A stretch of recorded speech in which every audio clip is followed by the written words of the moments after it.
Məntiqi təhlil mövzusuna 19 nömrəli sualın izahına baxıram. 19-cu sualda deyilir ki, M, N, P, Q, R, S və T X-in anası, xalası, qardaşı, bacısı, arvadı, atası və qızlardır. Gəlin cədvəl quraq. Mətnin məntiqi təhlilinə mütləq cədvəli qurmaq lazımdır. Deməli, bizə adlar verilib ki, X-in birinci yazıram anası, xalası, qardaşı, bacısı, hamısını yazaq. Bacısı, atası, bir də qızı qaldı. Atası və qızıdır. Aha. Və cədvəli quraq. Adları da düzürəm.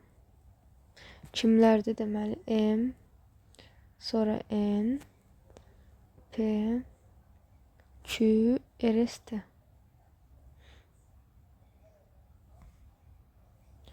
Bir də və salam. Bir də bunlar X-in anası, atası və s. sayılır. Cədvəli quraq tam.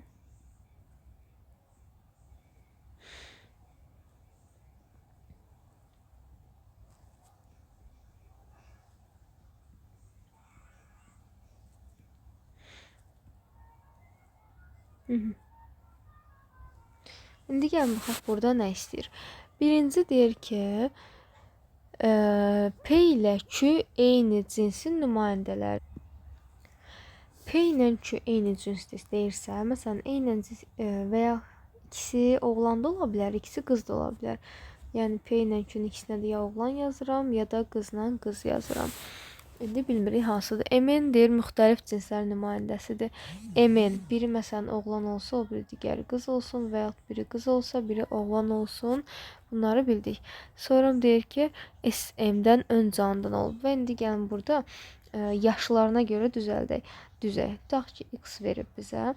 Bunların arasında ən az yaşı olan kim ola bilər?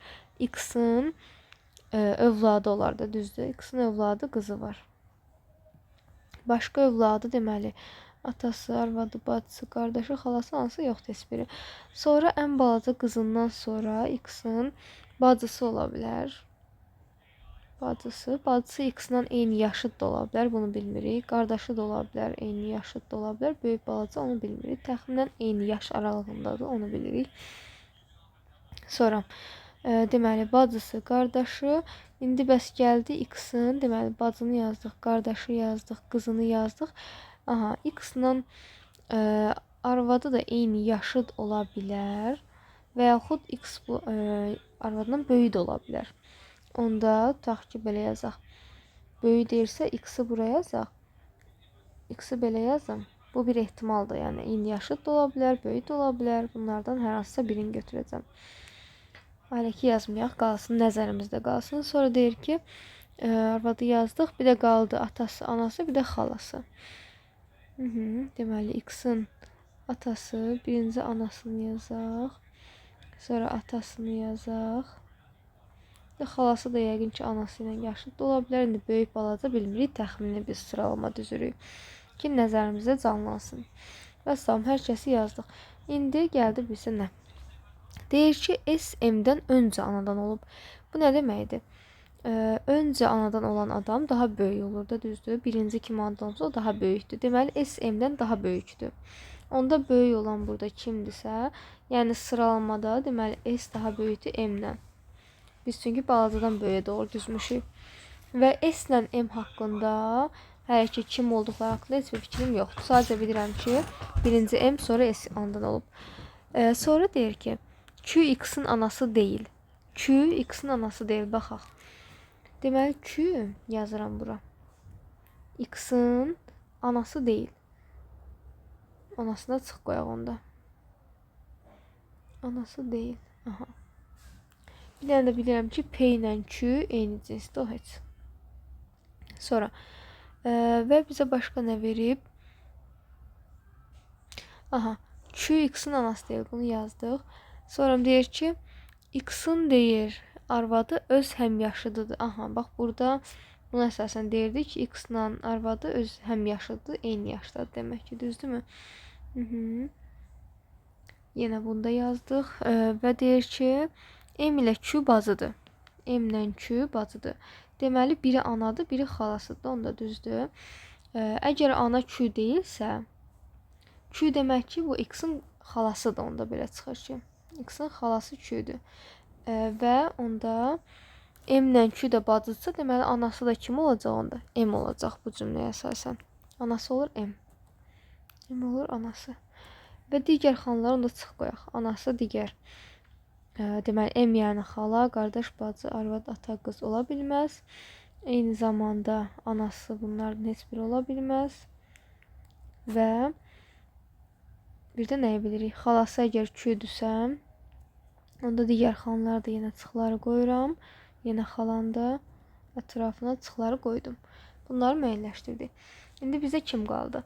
Xala ilə ananı bilirəm artıq ki, biri deməli kimdir? Anası M-dir. Anası M-dir. Xalası da ki Q-dür. Düzdür? Onda bəs deyirdik ki, onda bildim ki, M qadındır. Düzdür? M qadındırsa, onda biz dedik M ilə əks cinsin nümayəndəsidir. M qadınsa bu onu silirəm buradan. Yəni M qadındır, məcbur N də oğlandır. Yəni kişidir. Və bunlar müəyyənləşdi artıq dəqiq. Deməli, N əgər oğlandırsa bilirəmsə, deməli, qardaş ola bilər, bacı ola bilməz, arvad ola bilməz, atası ola bilər, qızı ola bilməz. Bunlar müəyyənləşdirdik. Sonra P-yə baxıram. P ilə Q haqqında bilmirəm. Q-nü bir dənə bilirəm ki, xaladır, Q bacıdır onda. Q bacıdırsa, deməli, P də onda qız olmalıdır. Çünki eyni cinsin nümayəndəsidir. Onda oğlanları buradan sildim. Nə qaldı? İkisi də qız olsun. Deməli, onda P nə ola bilər, nə ola bilməz. Qardaş ola bilməz. Çünki dedik ki, qız olmalıdır. Bacısı ola bilər. Aha, ola bilər, qızdır. Arvad ola bilər. Atası ola bilməz. Qızı ola bilər. Bunlar qalsın. Sonra kim qaldı? Deməli, R-ə baxıram. R, S-də haqqında heç bir fikrim yoxdur. Bir dənə bilirdim ki, M-dən S-in arasında S M-dən ön canlıdan olmuşdu. Yəni, S daha böyükdür M-dən, belə deyək də. Yaşsa böyükdür M-dən. Onda biz M-i bilirik ki, M kimdir? Anasıdır. M anadırsa, deməli, onda S-də nə ola bilər? Bu X-in anası, xalası, bu da atası ola bilər. Düzdürmü S? Deməli, S olur X-in atası. Ən böyük çünki atasıdır. Onda bura atası yazıram. Atası yazsam, digərlərini onda çıx qoyaram. Atası tapıldı. Burada çıx qoyacam. Onda N bir dənə qardaşa qalıb axı. Deməli, N-ə məcbur qardaş yazacam. Digərlərini yenə qardaşdan çıx qoyacam. Çünki qardaş tapıldı.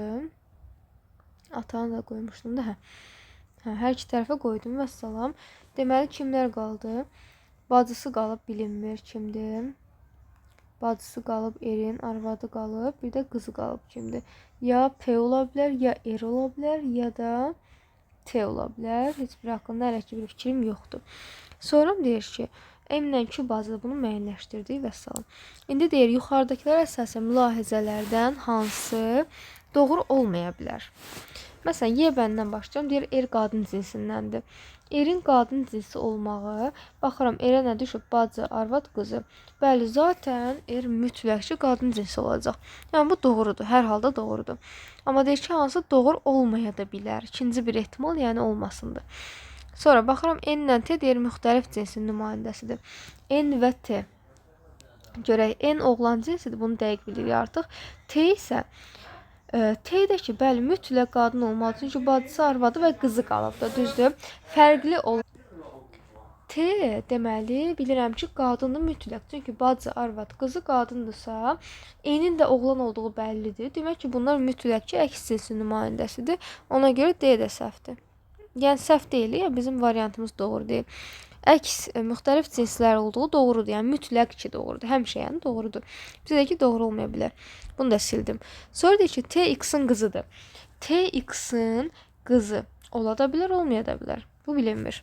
Bu qalsın hələ ki. M X-in anasıdır. M bilirəm ki, anasıdır. Bəli, anaya qoymuşduq. Burada yazmışdıq ki, M ana idi. Bəli, bu düzdür. Bu hər zaman doğrudur. Çünki düz. Q X-in xalasıdır. Q-nü də tapmışdıq ki, X-in bəli xalasıdır. Doğrudur. Amma T X-in qızı da ola bilər. Bilmirik. arvadı da ola bilər, bacısı da ola bilər. Onlar bəlli olmadığı üçün, yəni C bəndi tam doğru deyil. Doğru olmaya da bilər. Deməli cavab olur C variantı.